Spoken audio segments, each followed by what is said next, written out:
Setelah pertarungan di Pankration, Decker menemui Zack untuk memeriksa kondisi Zack setelah mendengar kabar tuan mudanya itu terluka parah. Sebuah dalih yang digunakan Decker untuk memeriksa apakah Zack sudah membangkitkan auranya atau belum. Zack terkejut merasakan betapa terkendalinya aura yang dialirkan Decker. Zack menyimpulkan bahwa pelayan pribadinya ini pastilah seorang Blue Knight. Oke, sedikit info. Ada 7 tingkatan Knight. Level terendah adalah White Swordman. Tingkatan ini biasanya adalah para anak-anak sebelum mereka menerima Blazing Duet. Setelah membangkitkan aura dan membuka dantian, mereka akan menjadi Yellow Swordman, tingkatan yang dicapai semua murid Cradle. Di atasnya lagi ada Purple Knight yang bisa memperkuat pedang mereka dengan aura, diikuti oleh Blue Knight yang mampu mengeluarkan aura blade.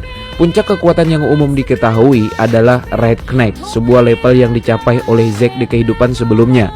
Tapi sebenarnya ada satu tingkatan lagi yang dirahasiakan, yaitu Black Knight. Di sini Zack heran mengapa orang sekuat Decker bisa menjadi pengasuhnya. Ada main nih pasti.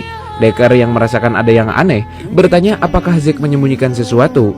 Jawaban Zack simpel, ada banyak perubahan di masa depan dan Decker hanya perlu mengikutinya tanpa perlu banyak tanya, karena itulah tugas seorang pelayan, bukan? Setelah urusannya selesai, Zack pergi ke ruangan latihan. Di sana ia membuka jendela status untuk mengecek beberapa skill yang baru saja ia gunakan. Tapi dari semua itu, ada satu skill misterius yang membuatnya penasaran dan hanya bisa terbuka ketika Zack mendapatkan 10 karma yang bisa didapatkan dari membunuh, entah itu dari monster atau dari membunuh manusia. Zack pun mulai berlatih pedang. Saat itu tubuhnya yang masih kecil udah lemah syahwat hanya dalam 2 jam. Tapi ada satu kemampuan cheat yang mampu membuat Zack berlatih tanpa henti, yaitu skill healing. Skill super langka yang tidak bisa ia gunakan di hadapan khalayak umum. Seminggu kemudian di kantin Cradle, perubahan drastis Zack menjadi topik pembicaraan hangat di antara sepupunya. Leon dan Jaqen masih tidak terima atas kekalahan mereka. Membahas performa Zack, mereka memang cukup terkejut sih, tapi mereka yakin Zack tidak akan berdaya dalam duel pedang. Bahkan Jaqen dengan pede menyebut keberuntungan Zack telah habis. Mendengar itu, Rena salah satu sepupu juga berdiri dan pergi meninggalkan kantin dengan sebuah peringatan.